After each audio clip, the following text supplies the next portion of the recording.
Assalamualaikum warahmatullahi wabarakatuh. So, untuk week 5, kita akan discuss tentang design process in digital illustration.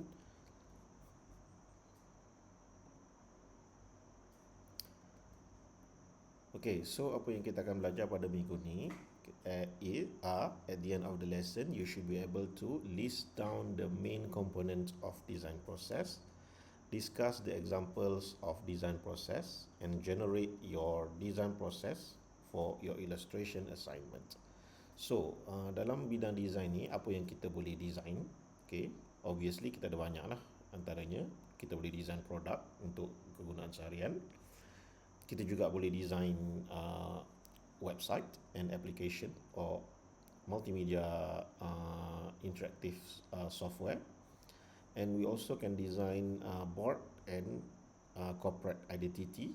The corporate identity includes the logo, the color code of the presentation of the company, the feel, the user experience, and so on. Okay.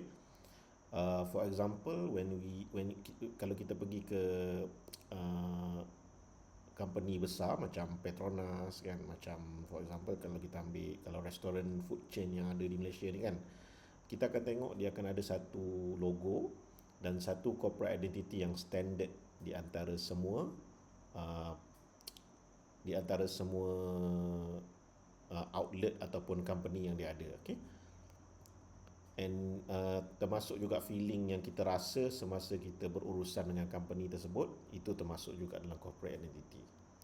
So apa lagi yang kita boleh design? Antaranya printed media, okay, majalah, newspaper, novels, graphic novels, comics or whatsoever. And we can also design characters, okay. And banyak lagi kita boleh design, antaranya logo, game, abstract art, infographic, fashion design, user interface, and many more. Okay, so the design process differentiate between an amateur and professional. Okay, jadi setakat ni, kalau kita nak jadi designer yang bagus dalam satu-satu illustration design tu, kita kena fikir about macam mana design tu efektif. Okay, untuk menyampaikan message ataupun untuk menyampaikan sesuatu servis yang kita nak gunakan dalam illustration tu. Okay, so stop thinking about cantik ke tak cantik ke, good design or bad design, but start thinking about how to design an effective illustration product. So untuk generate design process, biasanya kita ada 4 langkah yang generate. Okay, yang pertamanya adalah understand the problem, yang kedua ideation, yang seterusnya validation of ideas, and refine of design. So di setiap steps ni kita akan ada reflection. Maknanya contohnya daripada understand the problem, bila kita dapat ideation ni ada kumpulan idea, okay? Kumpulan idea yang belum di refine lagi. Lepas tu kita still kena reflect juga kepada problem. Adakah ideation kita ni menyelesaikan problem yang kita nak? Okay?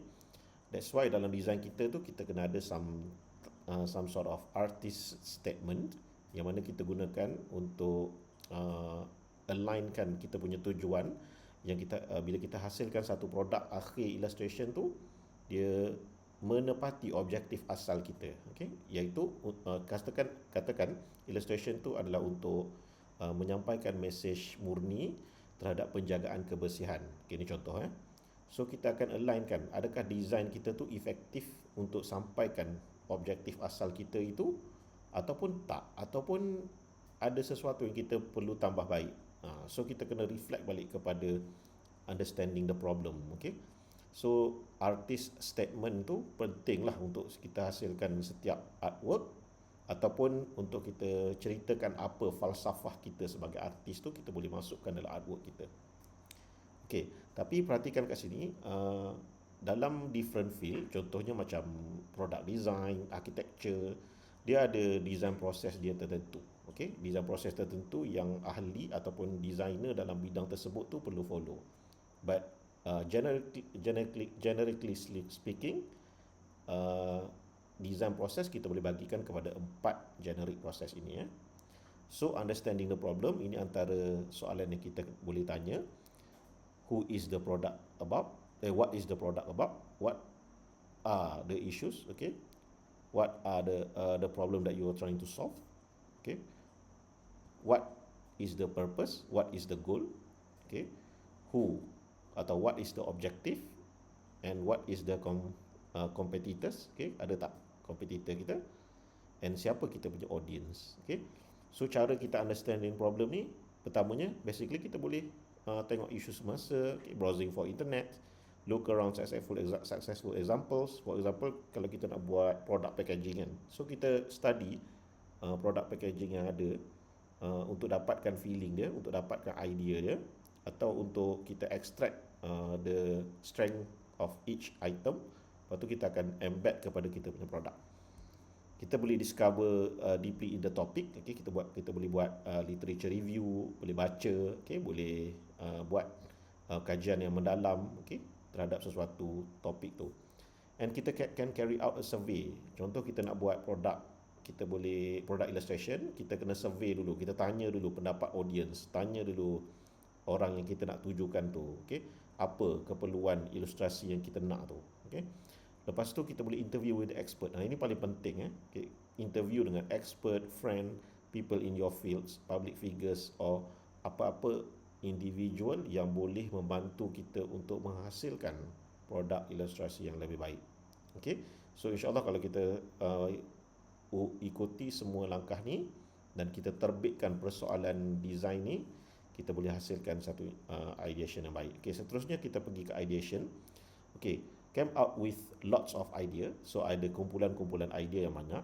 Okay, you can have bad or good ideas, doesn't matter. So kat sini belum ada betul atau salah lagi lah. So ada beberapa idea and explore a number of solution. So daripada idea-idea tu, katakan ada 5-6 idea, explore the solution. Mungkin ambil 3 daripada dia, gabungkan jadi satu, okay, dan asimilasikan antara idea-idea tu supaya dia keluar, dia come out dengan satu idea yang fresh dan baru.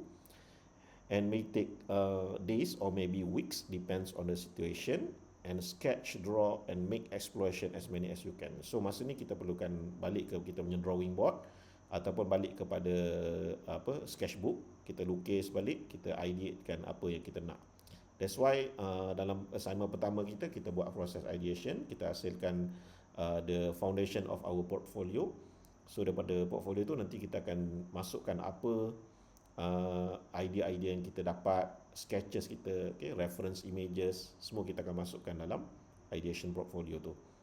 So bila kita dah settle ideation, okay, sebelum tu jangan lupa kita kena reflect balik kepada proses kita yang pertama tadi, problem. Adakah idea yang kita dapat tu boleh deal dengan problems yang kita tengah hadapi.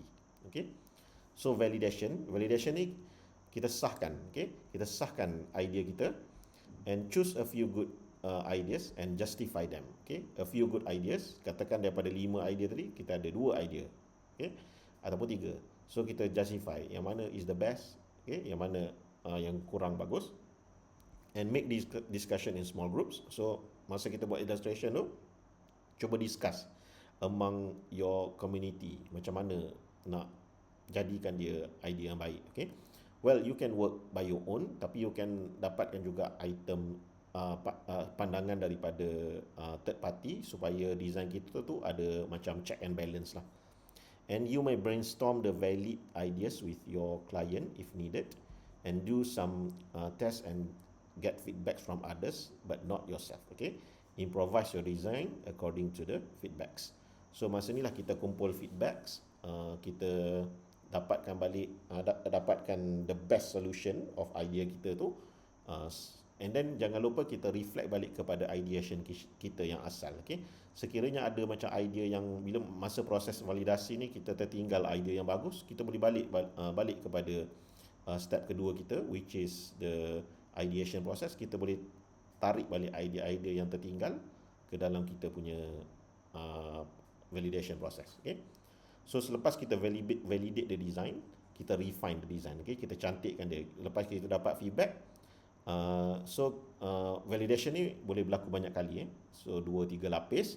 Lepas kita buat beberapa kali validation and use the use real user or real audience to collect the feedback. Okay, sebelum ni kita tanya community kita, tanya feedback kepada kita punya kawan, expert kan. Kali ni kita terus kepada field kita.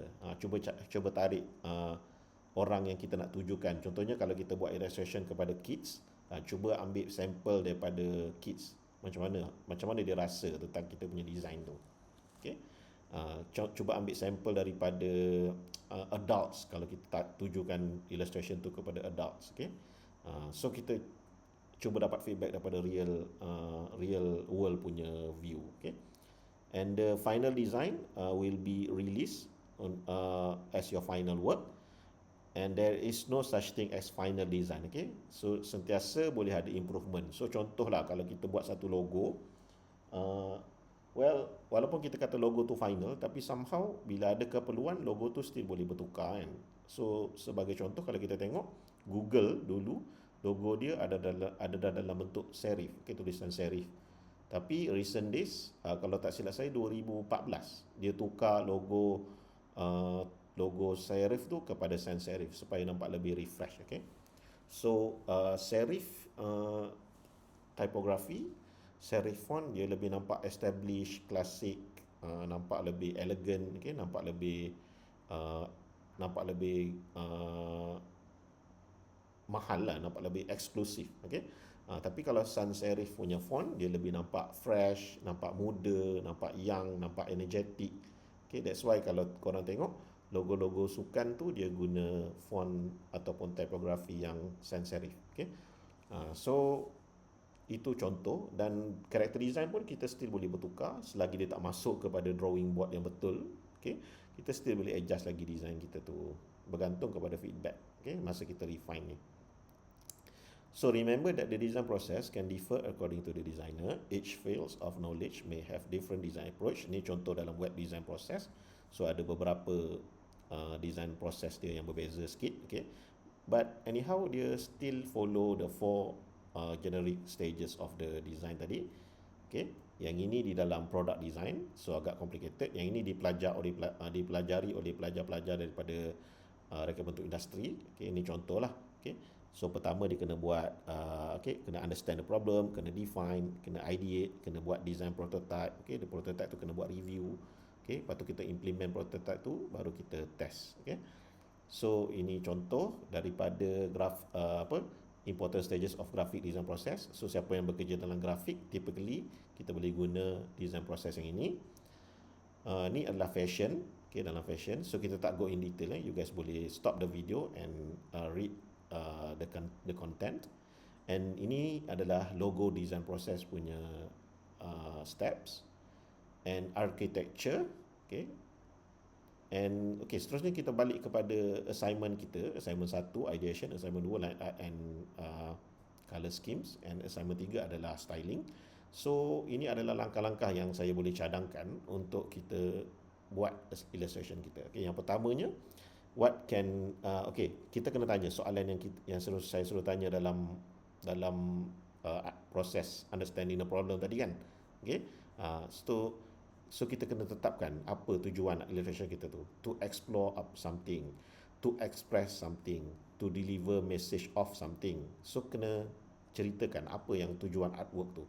Okay, that's why dalam portfolio kita tu saya nak tengok awak punya artist statement ataupun design statement tu, supaya korang tulis dan korang tetapkan apa ideation korang. Okay. And general audience siapa? Kids ke, young adults ke, senior citizen ke, kena tetapkan kat sini. Okay, konsep art seperti poster, landscape, etc. Okay, boleh lukis, boleh start lukis, boleh kumpul idea kat sini. Okay, hardware dan software apa yang diperlukan. Okay, reference, competitors, competition kalau ada. Okay, previous work yang telah dihasilkan. So end product dia kena fikir macam mana bentuk dia, sama ada dia printed, dia handout, dia edarkan secara web, ada dalam apps, ada dalam advertising punya material, merchandising. So kena tetapkan apa final dia. Okay, tapi still dalam bentuk idea. Ni still dalam bentuk idea. Okay, seterusnya dalam proses ideation, kita boleh buat a short paragraph of what the product is about. Ini kita refine kita punya design statement. And styling, kartun anime. So contoh ni, kalau kita guna kalau kita nak buat kartun ke style kita tu nak guna kartun ke anime ke corporate ke formal ke kids ke, okey. Uh, Bergantung kepada apa yang kita nak buat, okey. Macam kita dah discuss sebelum ni, kita boleh pilih tema landscape, fashion, concept design, komik. So kalau kena pilih tema-tema tu gather as many information. Maksudnya kita kumpul informasi, so kita boleh guna interview, kita boleh guna browsing the internet whatsoever, and choose some of the best idea, okay. Pilih satu atau dua, okay. Okay, ni antara mungkin idea yang kita boleh dapat sebelum kita terus kepada validation apa semua. Okay, so ini outcome yang kita dapat untuk karakter dalam assignment ni. Ni contoh korang boleh tiru kalau nak buat karakter. Okay, ni contoh karakter boleh berasaskan human, boleh berasaskan animal, okay, boleh berasaskan anthropomorphic animals, boleh berasaskan objek. So karakter boleh pilih mana-mana. Ini contoh kostum design untuk karakter yang akhir, produk akhir yang kita akan mungkin kita akan hasilkan sekiranya juga pilih karakter lah. Okey, ni landscape. Siapa yang pilih landscape, korang jangan buat landscape yang quite simple tapi ada elements of detailing lah, macam awan ni, okey, ada landscape ni ada detailing sikit, okey. So kena ada detailing punya konsep. Sebab ada student dia buat landscape tapi dia buat macam like simple illustration yang kita tak ada elements of detailing. Sedangkan di dalam rubrik korang kena masukkan elemen detailing tu, okey. And then komik kena fikir layout dia macam mana, dan mungkin hasilnya korang akan jadikan macam ni dalam bentuk portrait So bubble box itu tak wajib lukis. Kalau nak lukis pun tak apa. Bubble box biasanya artis dia dah ready tempat untuk buat bubble dialog ni, ataupun box untuk kita letak teks. Okay, dia disediakan ruang.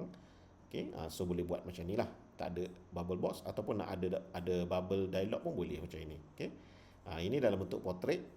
Tadi dalam orientation landscape, ni orientation portrait.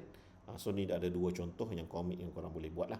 So siapa yang nak guna illustration komik, boleh dapatkan idea-idea macam ni. Okay, tak semestinya banyak petak-petak, tapi petak tu disusun dalam susunan yang lebih kreatif. Okay, ini adalah poster. Make sure poster anda adalah dia based on something like illustration punya tema. Okay, bukan yang contoh poster yang jenis, okay, kalau kita pergi ke Google, okay, ada poster yang dia lebih kepada macam photo illustration dan juga collage. Okay, jadi kita nak pilih poster yang bentuk dia illustration. Contoh macam ni semua kebanyakan ni korang boleh tiru. Kebanyakan ni boleh get the idea, bukan tiru. Tapi saya tak nak poster yang macam movie poster tu, dia agak macam photo manipulation. Okay, lebih kepada photo manipulation instead of illustration. Okay, tapi kalau ada je movie poster yang based on illustration macam this one, okay, macam this one, lebih kepada illustration. Okay, so kalau macam poster macam like movie The Avengers apa semua tu, dia agak macam kurang sesuai lah untuk capai CLO kita yang ini. Okay, so make sure poster, those yang nak buat poster, make sure poster korang tu adalah dalam format illustration. Okay, maknanya korang boleh lukis satu-satu ni dalam software. Okay, tulisan ni boleh letak dalam software. Okay, tulisan ni boleh guna type tool dalam software, boleh guna je, tak ada isu. Kalau korang nak tulis menggunakan stylus ataupun pen tool pun boleh. Okey, ini contoh kalau kita nak buat berkenaan dengan fashion design. So kita nak tunjukkan fashion karakter tu. Okey, ini contoh logo, tapi dalam paper ni kita tak design logo. Kita tak design logo dalam paper ni. Tapi kalau siapa nak buat logo untuk komik dia ke, untuk produk dia ke, well, boleh je, tak ada masalah. Boleh embed sekali. Okey. And then bila kita dah dapat contoh outcome yang mungkin kita akan hasilkan, and then kita choose some of the best ideas. Step 3 tadi kita dah settle ideation, and combine and construct everything from the final form, and ask review from the expert, and then do color scheming process. Okay, kita colorkan dia, tapi apply shadow pun apply yang light saja. Okay, belum extensive lagi. And validate the design with your client. Okay, so ada some design yang tak perlukan shadow. Contohnya kalau abstract drawing ke kan, ada piktograf yang tak menggunakan shadow, tak ada isu So boleh je kalau tak ada shadow, tapi kena ada detailing lain. Okay. Okay, now bila kita refine, extend the highlight of shadowing, extend the highlighting and the shadowing. Lepas tu kita kena letak juga element of detailing, apply detailing and do final testing of a few actual users. So dapatkan feedback daripada orang yang kita nak tujukan poster tu ataupun illustration tu. Okay, and then kita publish. Okay, so dalam konteks pembelajaran kita, publish ni kita hantar assignment tu lah. Tapi kalau dalam konteks di luar, bergantung kepada nature company masing-masing. Okay, so untuk tutorial activity, so compile your design process inside the portfolio. Don't rely too much of the examples given. Use your own design process. Submit your draft of your ideas from the prepared in the eCampus. So minggu depan kena submit untuk ideation. So the due date of submission is on Thursday 16 November 2020. Okay, ni saya betulkan ni. Ini dalam, awak boleh rujuk eCampus. Awak kena hantar pada 16 November 16 November saya lupa. Okay, nanti awak rujuk eCampus, okay? Submission di eCampus. So tarikh ni abaikan dulu. Tengok dalam eCampus. So that's it guys. Thank you very much. Itu saja untuk kuliah pada minggu ini. Saya nak share attendance untuk minggu ni. So you guys boleh share sebab ramai masih bercuti di Pavali kan. So saya tak nak ganti kelas. Kita terus share attendance kat sini lah. So you guys punya kelas CMT bukan CFT CMT 3222 group lecture. Okay, ini group lecture Okay, let me move the videos up and you can scan the attendance.